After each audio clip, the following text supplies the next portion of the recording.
Hey guys, how's it going? Hope you're doing well. My name is Crown, and today I'm going to read you some very interesting stories that I hope that you're gonna love. And now, without further ado, let's go!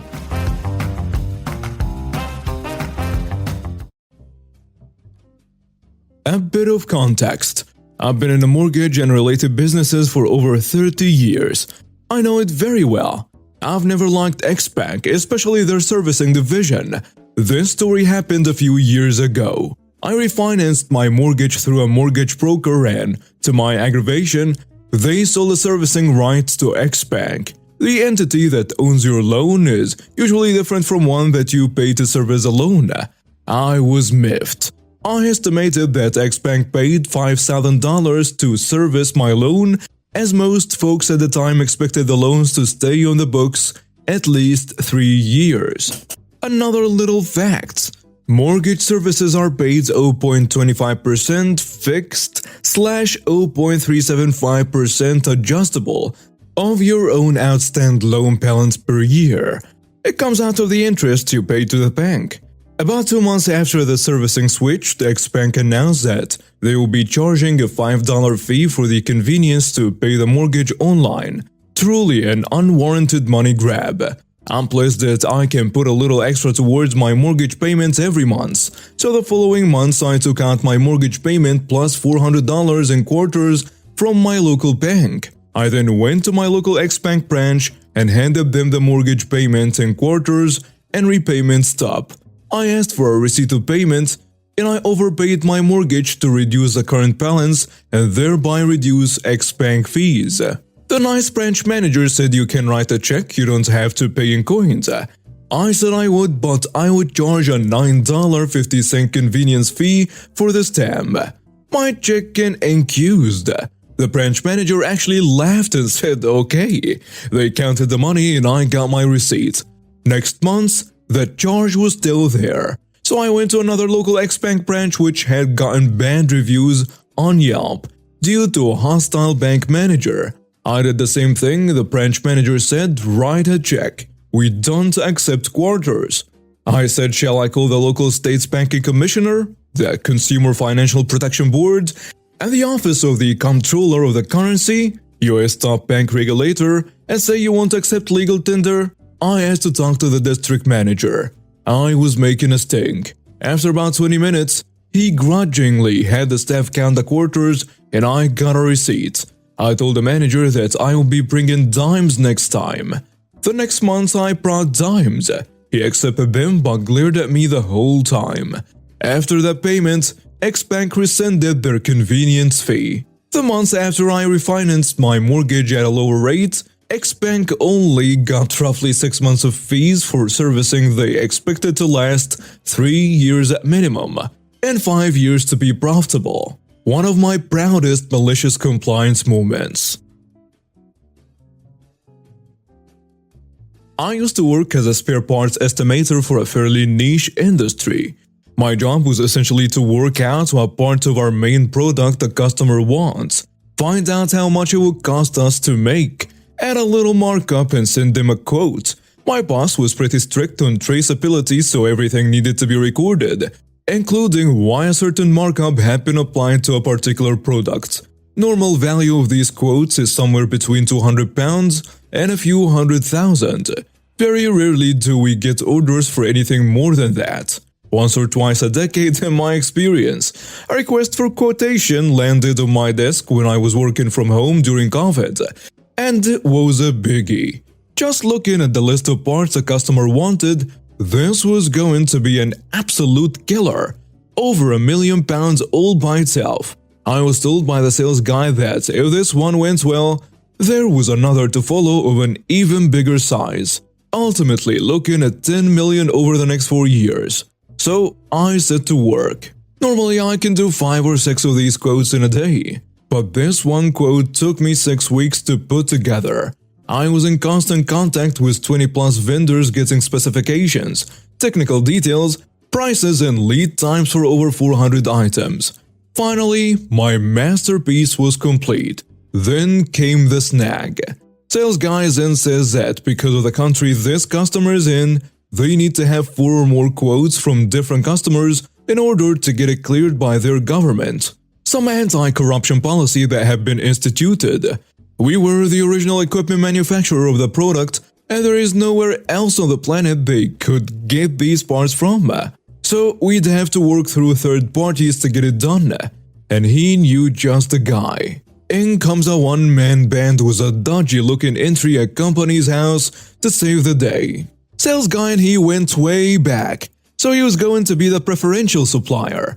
I was asked to do the normal quote to him, then to pump the prices up by 30%, and sent that to 3 other companies who have been asking about it, so they would absolutely not get the contract with the end user. I argued the point, saying that the whole purpose of the anti-corruption policy is to prevent situations exactly like this, but I was overruled. The COO of the company now tells me to just do it over a phone call, at which point I request that in writing before I go ahead and do it. Fast forward 2 years and there is still no order been placed. Then, I find out through a different sales guy that the one-man band has been put on a blacklist by this country's government over this project. The other 3 companies have been turned down, and the end user is asking other companies to come in and take our products out and replace it with their own. A huge investigation is called for by senior management. My quote is ripped to pieces and examined in microscopic detail. And the question gets asked, why did you give different prices to these other 3 when you knew it was all to do with anti-corruption? We should fire you. That's millions of pounds of order you've lost us. And out comes the email from my little black book, and on the desk it goes. Everyone suddenly gets very quiet, and the COO starts packing his desk in a box the next week. And the moral of the story is, if someone tells you to do something borderline illegal, make sure to get it in writing. Edit. For those asking about the legality of what I did, because all of the third parties were outside of the country where the anti-corruption policy was in place, I did not personally break any laws. Whilst the anti-corruption policies are in place for the end user, the worst the government can do is put us on a blacklist, so all of our bids in the future are either refused outright or looked at in far more detail than others might be. I did investigate this at the time, and if there were going to be any implications on me that my company wouldn't have been responsible for, it would have been a flat no. I was acting against the intention of the policy, but not expressly breaking it. Do not do something illegal just because your boss told you to. The issue, as far as the company was concerned, was the lost millions in revenue and the damage to their reputation. The end user is a huge company with contacts and is in a reasonably close-knit industry. People talk. They ultimately wanted a scapegoat to parade in front of the board to explain why the multi-million-pound deal they had all been talking about for the last 2 years had suddenly vanished. I did also look at the original equipment manufacturer angle at the time, but because we aren't the only company who make this type of product, it didn't appear to be possible to use this as an exception. The reasoning being that the option existed to replace our system with a competitor's. Edit 2. After posting this, I did a bit of research into the final customer, and their vice president of finance did some fairly well-publicized jail time a few years back for buying an oil rig for the company at a suspiciously low price. So there was no way we would have been able to convince the government that everything was above board with a direct sale. In the early 2000s, when I first moved out of my own, I rented from a complex that charged you for assigned parking. It was an upcharge of $25 a month. If you didn't get assigned parking, you would have to fight for a space on the street. My apartment was in the back of the complex, and I was getting over a recent knee and ankle injury, so I opted for paid parking that was relatively close to my front door. My car was a junker, 3 years older than I am, but it ran semi-okay and the heater worked. As a newly minted adult, I was happy to have it. About 3 months into my lease, my car went to the great scrape heap in the sky. I had gotten used to the local transit system and discovered a nearby store would drop off groceries for me. This was long before Walmart and other stores started doing it, so it was cheaper than figuring a month's supplies on the bus. So I opted not to replace the car and utilize the bus pass my work reimbursed me for. I went for my leasing office and told them I no longer needed the space and would you please remove the extra charge from my bill. The manager at the desk was new and had never been asked that before. She promised to look into it and let me know. I was naive and figured they would be gone come next month. Nope, it was still there. I paid all but the parking space and called up the complex. Same girl. She said she was awaiting word from higher-ups and offered me a credit for the charge as a one-time courtesy. I reminded her that I no longer owned the car. I hadn't just changed my mind. I told her that the space had been empty for close to a month now, and that I will not be utilizing it. She said she understood loud and clear and would get it sorted by next month. 3 days before the rent was due, she finally got back to me. Apparently it was in my lease and couldn't be removed without breaking the lease and signing a new one. Even if I didn't move out, the lease break-in and the initiation fees would be charged to me, and my rent would go up to the new current market value. This will be over $1,000, so not an option for someone freshly on their own, so I kept a parking space on the lease. 3 weeks later, I was reviewing my lease to get the phone number for maintenance and noticed the clause for the parking space. Essentially, I could park a motorcycle, scooter such as Vespa, car, truck, SUV or trailer in the space. Gears were turning. For me to be in compliance, I had to have wheels on anything parked in my space. So I went to my local version of Craigslist and found a wheeled container similar to a shipping container, and it wasn't cheap, but it was worth every single cent. The complex offered storage sheds at an upcharge too. Being fresh out of high school, I didn't have much to store. My neighbor though did. I threw a lock on the unit and offered it to my neighbor for half the cost of a shed, $35 a month. He was able to move his stuff out of his storage unit, where he was paying over $100 a month, and the container was available 24/7, 365. He was happy for the arrangement and paid several months in advance. The complex put several tow stickers for out of compliance on the trailer, but I called the tow company and faxed him a copy of the lease where it says trailers are allowed.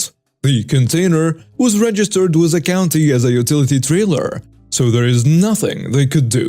They tried to fine me for improper parking, but again, I had proof I was within my rights. They even offered to remove the charge for parking on my lease if I would relocate the container.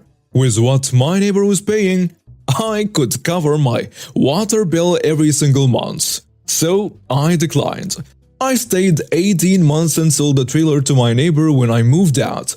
He had to rent a car to relocate it to his assigned space, but he said it was worth the couple hundred he paid. He ended up saving over $1,000 a year renting from me. Other neighbors even started bringing in their own containers too, even if it meant getting a second space. Sheds were being vacated at such a large volume. The complex tried to give them away at 6 months free. Few took them up on it, and the complex amended the new leases to exclude trailers, but could do nothing about those that already had them in a spot. Instead of moving out and giving notice, renters would reassign their lease to new people so they could be grandfathered into the trailer clause. I drove by the facility 2 years or so after I moved out, going to a friend's for Thanksgiving. The complex had been sold to a new owner and changed their name. But wouldn't you know, there were still about a dozen wheeled shipping containers parked in the lot.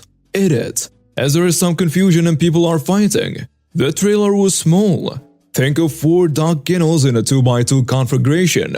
You could fit a table and chairs in there, but you'd keep the ceiling. It was in rough shape.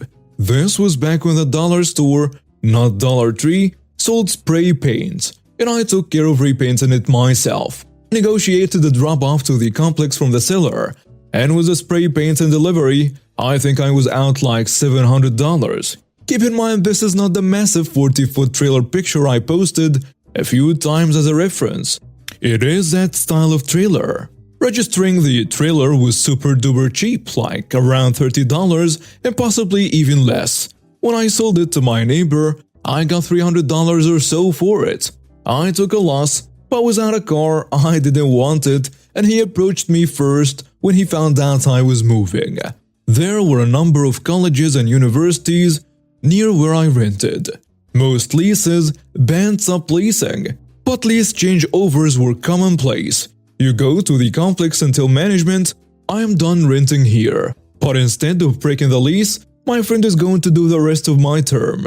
You usually didn't get the deposit back as it stayed with a new renter, but you didn't pay an exorbitant lease break fine.